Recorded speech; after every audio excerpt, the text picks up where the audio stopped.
জামাগুলোকে সকালবেলা দিয়েছিলাম কাঁচা কটন গোটাতে। ওরা এখন স্টিম আয়রন মেরে দিচ্ছে। এটা হচ্ছে স্টিম আয়রন।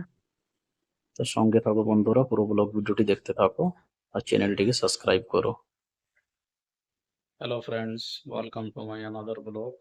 কেমন আছেন সবাই? আশা করছি ভালো আছেন এবং সুস্থ আছেন। আজকে হচ্ছে সোমবার। বাইরের কাজটা সেরে শোরুমে আমি এন্ট্রি হয়েছি। তেমন কিছু একটা আজকে আর কাজ নেই। এখন নতুন করে আবার কাটিং ড্রেসআপ হবে।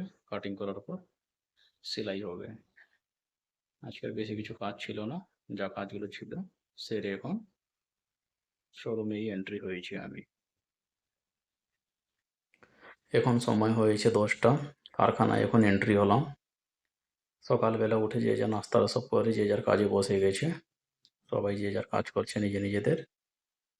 আর কিছু মালগুলো বুকিং হয়েছিল শনিবার ও রবিবারে মিলিয়ে। এগুলো আবার কাটিং হবে। কাটিং হওয়ার পর এগুলো কাজে লাগানো হবে।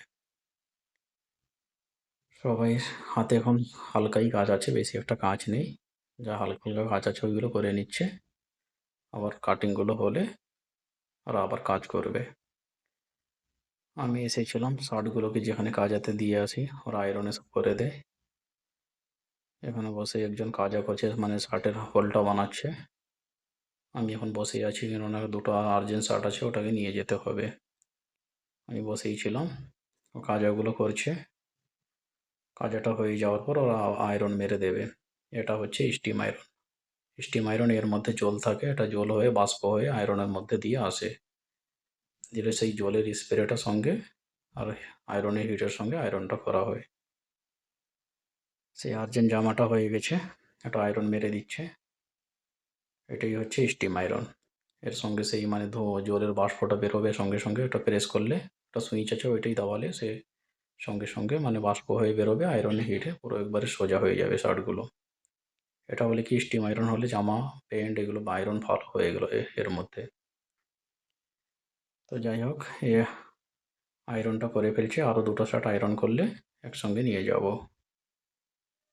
ততক্ষণ একটু বসেই আছি আমি, আয়রনটা করছে করুক। আয়রনটা হয়ে যাওয়ার পর, এটা স্টিম মেশিন, এখানেই জল হিট হয়। ওটা হয়ে যাওয়ার পর আমি আবার কারখানায় এসে গেছি শার্টটাকে নিয়ে। এবার কার কোন নাম্বার আছে শার্টগুলোকে দেখে ঠিক হিসেব মতো লাগিয়ে রেখে দিতে হবে। তো এনে রেখে দিয়েছিলাম আমি শার্টগুলো। সবাই ফ্যাক্টরিতে যে যার নিজের মতো করে কাজ করে যাচ্ছে। আর একজন শার্ট মেকার বাড়ি গেছে, সে এলে তার মেশিনটা খালি হয়ে পড়ে আছে। আরও একটা প্যান্ট মেকার আমাদের লাগে, তো এবং দুজনেই আমাদের কাজ হয়ে যায়, সেই জন্য আরেকটাকে ডাকা হয় না। এখানে হচ্ছে আমাদের এগুলো ধাগার বক্সগুলো রাখা হয়েছে। এই যে আমেটোলগুলো দেখা যাচ্ছে, এগুলো হচ্ছে আমাদের প্যান্টের ধাগা, নিচে স্পেট পলি, এগুলো শার্টের ধাগা। ধাগাটা প্রায় অনেক কিলো, এখন একটু কমিয়ে নিয়ে এসেছি, কেননা যে ধাগাগুলো কাজে লাগে না ওগুলো জমিয়ে রেখে লাভ নেই। এখন সময় হয়ে গেছে বিকাল আবার 4:30। সবাই খেয়ে দিয়ে উঠে আবার কাজে লেগে গেছিল। আজকে শোরুম বলতে গেলে পুরো ফাঁকা পড়ে আছে, সকাল থেকে একটাও কাস্টমার কেউ এন্ট্রি হয়নি। যাই হোক করে একটা টেলারিংয়ের একটা কাজ রেডি ছিল, তার একটা পেমেন্ট ঢুকেছে।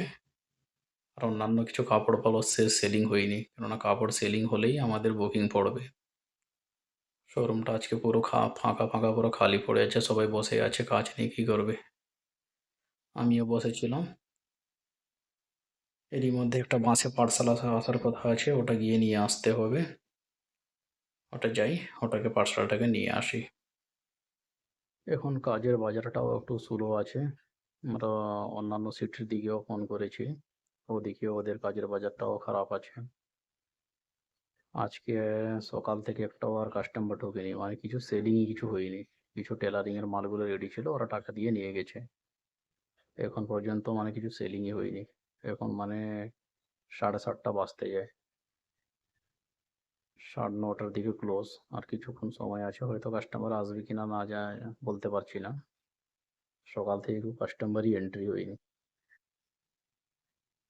তো অন্যান্য জায়গায় এখন বিজনেস কমই আছে, কেননা আমাদের কাজের উপর হচ্ছে মানে কাজটা হচ্ছে বুকিং করলেই, সেলিং হলেই কিছু বুকিং পড়বে, না হলে আমাদের বসেই থাকতে হবে।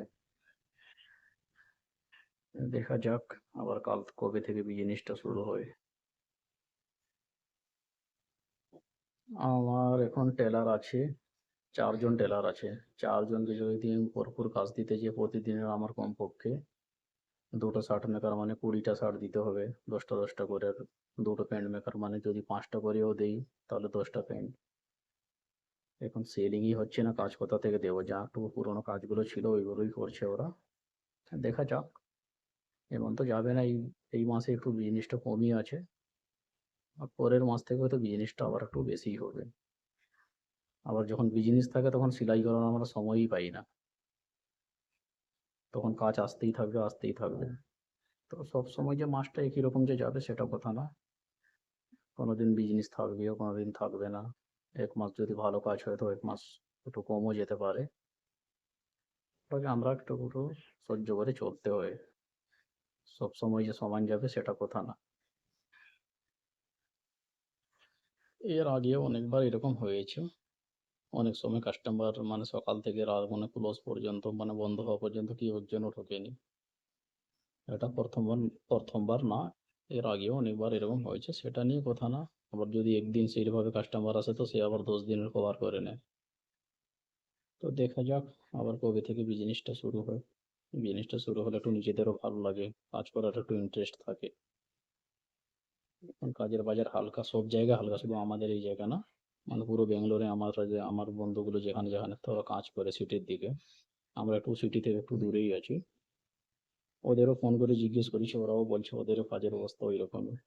কেউ হয়তো ২ টো করে, ১ টা করে মানে প্যান্ট বানাচ্ছে, হয়তো কেউ ২ টো করে শার্ট বানাচ্ছে, এইভাবেই চলছে ওদের। তো দেখা যাক কি হয়। এখানে এসে আমাদের মোটামুটি ৬ বছর হয়ে গেল। এইবারে একটু কাজের ডাউনটা একটু মানে কাজের অবস্থাটা একটু খারাপ দেখতে পাচ্ছি। জানুয়ারি মাস থেকে মোটামুটি ভালোই চলছিল। জুলাই জুলাই হ্যাঁ, জুলাই পর্যন্ত ঠিকই চলছিল। এই কিছুদিনও কাজ হয়েছে, তাহলে এই ২ দিন থেকে কিছু বিজনেস নেই। মেন হচ্ছে সেলিং এর উপর নির্ভর আমাদের। সেলিং হলেই তো আমরা বুকিংটা পাবো কাজের জন্য।